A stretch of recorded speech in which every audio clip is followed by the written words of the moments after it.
Hello everyone, আসসালামু আলাইকুম। কে অবস্থা সবার, কেমন আছেন? আশা করছি সবাই খুব ভালো আছেন। আজকে যে ভিডিওটা করতেছি অ্যাকচুয়ালি আপনাদের কাছ থেকে একটা হেল্প দরকার আমার। এই হেল্পটা করলে হয়তো আমার জন্য উপকার হবে, আমার কবুতরের জন্য উপকার হবে। কারণ হচ্ছে আমার এক জোড়া পেয়ার ছিল, সেটা হচ্ছে সুল্লিগলার নিচে আমার একটা বেবি ছিল। সেই বেবিটা হচ্ছে এইখানে যে মাক্সি নটটা আছে, এই মাক্সি নটের সাথে একটা মাক্সি ফিমেল ছিল যেটা আমার মারা গেছে। সেই ফিমেলের বাচ্চাটা মানে সেই ডিমটা সুল্লিগলার নিচে দিয়েছিলাম, সেখান থেকে সুল্লিগলার নিচে ওই ডিমটা ফুটে, এবং সুল্লিগলার নিজেরও একটা ডিম ফুটছিল, বাট সুল্লিগলার বাচ্চাটা বাঁচে নেই। আমি যে জিনিসটা একটা সমস্যা ফেস করছি সেটা হচ্ছে যেই বাচ্চাটা হয়েছে, মানে মাক্সির বাচ্চাটা, এই বাচ্চাটা একটা অন্যরকম একটা প্রবলেম দেখা দিচ্ছে। আমি আপনাকে দেখাই, আপনারা একটু ক্লোজে আসেন। এই সুলিগলার নিচে মাক্সির যে বাচ্চাটা সেটা রাখা আছে। আপনারা শরীরের পশম টসম দেখলে বুঝতে পারেন যে এটা একটা মাক্সি বাচ্চা হবে।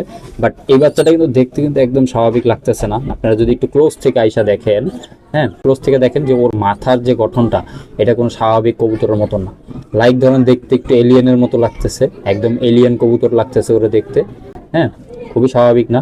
সো এই প্রবলেমটা আমি খুবই এর আগে ফেস করি নাই বলতেই চলে। আসলে এই জিনিসটা মশার কামড়ও না, জিনিসটা এমনভাবে ফুলছে অবিকলভাবে, জিনিসটা আমি বুঝতে পারতেছি না যে এই জিনিসটা আসলে কি হয়েছে। এখন আমার মনে হচ্ছে এখানে একটা ফোড়া টাইপের হয়েছে, যেটা মনে হচ্ছে। আর আরেকটা বিষয় আমি আপনাদেরকে বলে রাখি, ইনফরমেশন দিয়ে রাখি, সেটা হচ্ছে এই বাচ্চাটা ওর বাবা মা যে ছিল, মানে সুল্লিগলা ফিমেল, সুল্লিগলা জিনিসটা ওই বাচ্চাটাকে প্রচণ্ড পরিমাণে নোংরা করে ফেলতেছিল বাচ্চাটাকে, এবং ওর গা হাত পা আমাদের প্রায় দিনে দেখে 2-3 বার করে পরিষ্কার করে দিতে হতো, যেটার চিহ্ন দেখতেই পারতেছেন কি পরিমাণে ময়লা আছে শরীরে। তো এই কারণে হইতে পারে কি না এই জিনিসটা, আসলে আমি যারা এক্সপার্ট আছেন তারা আমাকে জানাতে পারেন কমেন্ট বক্সে থেকে, আমি কি করতে পারি সেটাও আমাকে জানাতে পারেন। কারণ এই জিনিসটার সম্পর্কে আমার একদমই ধারণা নেই কী করা যায় এই বাচ্চাটাকে। কারণ এই বাচ্চাটা আমার খুবই শখের একটা বাচ্চা, মাক্সির বাচ্চা ছিল, ফিমেলটার শেষ স্মৃতি ছিল এটা। এখন জানি না কি হবে, তো সবাই দোয়া করবেন। আর ওর বাবা মা ওকে কিন্তু ভালোই খাওয়ায় মোটামুটি। আজকে মেবি কম খাওয়াইছে, হাতে ধরে খাওয়াই দিছে আমার আব্বু।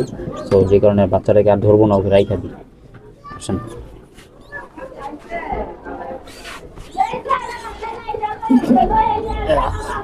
রেখে দিছি।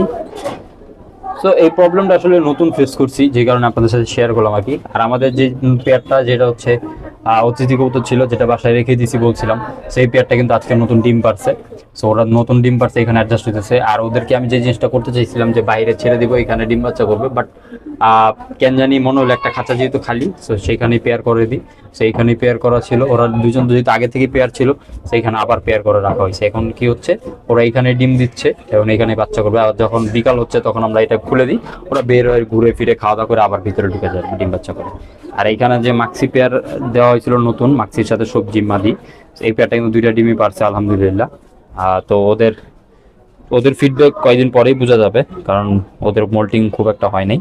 এখন দেখা যাক, বাকিটা আল্লাহ ভরসা। আর এখন যে প্রবলেমটা সেটা হচ্ছে, অনেকের কবুতরে কিন্তু ঠান্ডা লাগতেছে, আমার কবুতরে কিন্তু ঠান্ডা লাগছে। প্রবলেম কিন্তু অলরেডি ফেস করতেছি, কবুতর কাশতেছে, কবুতর বিভিন্ন প্রবলেম হচ্ছে। কারণ বৃষ্টি কিন্তু মানে এই হচ্ছে, এই গরম হচ্ছে, ঠান্ডা গরম লেগে যাওয়ার ব্যাপারটা হচ্ছে। তো যারা কবুতরকে ঠান্ডার কোর্সটা করাইতেছেন না, একটু কন্টিনিউ ঠান্ডার কোর্সটা করায় 3 দিন 4 দিন, 3 দিন 5 দিন 7 দিন, যতটুকুই পারেন। আমি মূলত 3 দিন করাই, কারণ আমার কবুতর খুব বেশি ঠান্ডা থাকে না। সো যেহেতু 3 দিন করাই, সেই ক্ষেত্রে আমার কবুতরগুলোর ক্ষেত্রে এই সেই রিয়াকশনটা কম হয়। মানে যেহেতু নতুন ছোট বাচ্চা আছে, সেক্ষেত্রে আমি 3 দিন করাই। আর দেখা গেছে ছোট বাচ্চা না থাকলে তখন দেখা গেছে 5 দিন করাবো, এই আর কি প্রবলেম। তো এমনিতে কোনো প্রবলেম নেই, খাবার দাবার সব ঠিক আছে। নতুন খাবার বানায় আনছিলাম, সেটাও ঠিক আছে। গতবার যে খাবার বানিয়েছিলাম সেখানে ডাবলি দেই নেই, এবার খাবারে অ্যাডজাস্ট করে দিয়েছি ডাবলি, কারণ কিছু কিছু কত ডাবলি খেতে চায় না। আর যারা খেতে চায় না এদেরকে আবার নতুন করে অভ্যাস করাইতেছি, কারণ খাবার শুরুতে দেখা গেছে শুধু ডাবলি দিতেছি, সেই ডাবলির সাথে সাথে ওরা ডাবলি খাওয়াটা শিখতেছে, দেন আমি নতুন খাবার আবার দিতেছি। আর অনেকে আমার কাছে কবুতর উড়ানোর ভিডিও চাইছেন, বাট আমি উড়ানোর ভিডিও তো এখন করতেছি না। আর এখন করতেছি না কারণ আমি কবুতর তো এখন উড়াইতেছি না। আর আমি যখন উড়াবো তখন আমি বাসায় থাকি না, অফিসে থাকি। ছুটির দিনে হয়তো বা আমি উড়াবো, তখন হয়তো বা দেখাইতে পারবো।